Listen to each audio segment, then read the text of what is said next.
clear tu te chibai le vek ule tun tung kan video chuan WhatsApp manga paisa in thon dan kan soi ve thung don ani mobile banking te Paytm ka ding ta tilo tan pokhana ol sambi ka chuang chun lati ngai lo te pokhanin kan han tinga kan thiam sung don ani ama saperin kan line sign in zero wangin tilai achung tlang dot line pathuma hianin nan click nga payment dia hianin kan su click lenga ti chuanin tilai noi a hian new payment ti lo om ta hianin kan su click lenga ti chuan continue kan click le don chuanin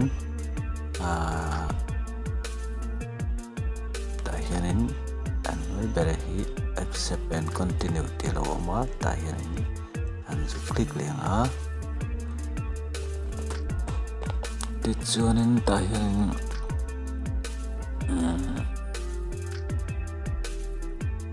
kan bank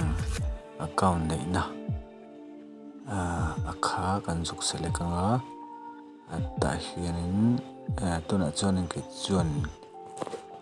Mizoram Rural Bank account atangin kati dona Mizoram Rural Bank account kakal chuta ti hian lo om ta ten kata chuan MRB Mizoram Rural Bank hi alang thin lo mara chu WhatsApp a chuan ti hian lo ve tok ani ti chuanin tiang hian lo lang ta hela noya verify via SMS an ti ta hianin an zu click le don ani chuan alo kan click le nga verify your phone number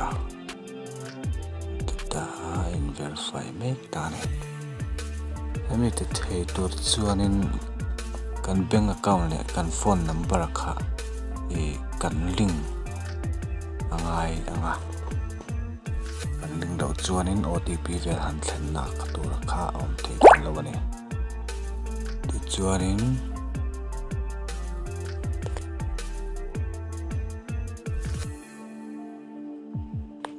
ta hianin atiang hian lo om ta Mizoram Rural Bank ti hianin kan zu click le don ani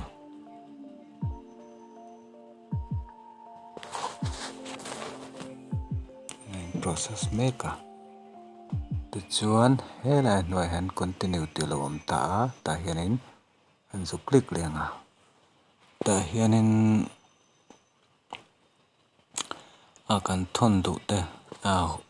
WhatsApp mang khatiang chi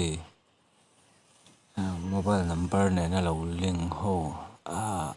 te po ani anga khatiang kan poisa vathon du te kha tiang hian lo lang thut mai don ani heta mi chinga hianin kan du ber kha kan zu thon mai dona tan tuna chuan ke chuanin kan nu kaula han kan thun sakanga amai kan click anga tikhan a poisa zat kan thon zat tur khalo an sia tur khalo am hal ta hianin kan du le cheng som an thon chinanga ti chuanin anoi han kan du le kan thon chan te tiang chi te po kha zia tel thei ani i monitor an tiang an nu moni kan khilai lok don ani ma ti chuanin mi kan chut zo hian hela ya hen next alo om ta hian next ti han kan zu click le don ani ti khanin an noya hian send payment ti alo om le ta hianin send payment hianin kan zu click le don ani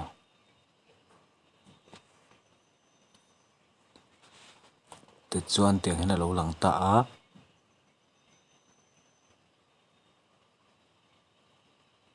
enter UPI pin tiah hianin kan zuk klik anga UPI pin kan lo nei tawh chuan kan UPI pin a khatah hian kan zuk klik anga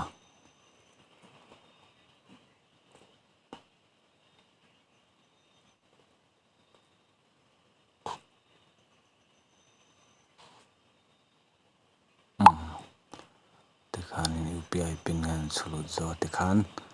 ka thon zo chuan e ta der mai a anin kan noin a lo dong mai dawn ani tikhanin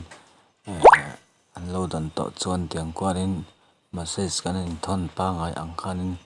an lo en pawh in a lo lang zel dawn ani khan awesome em em a then katah chuanin transaction history te kha kan han screenshot a khatia button kwal te kha ngai mar chu WhatsApp ero chon katiang chi kha angai ve to lo wa tikhanin kan hmu hal zung zung theia an mani point an lo hmu hal zung zung theia ni kha WhatsApp manga poisa in thon dan tunlai chok thar ani a clear tu ten in lo tangkai pui ngei kan be se a like le comment te lo pek sak ula an dua tin share te pawh kha therem chan chuan min lo share sak zel turin clear tu te kan som tak meu chu ni ka lo me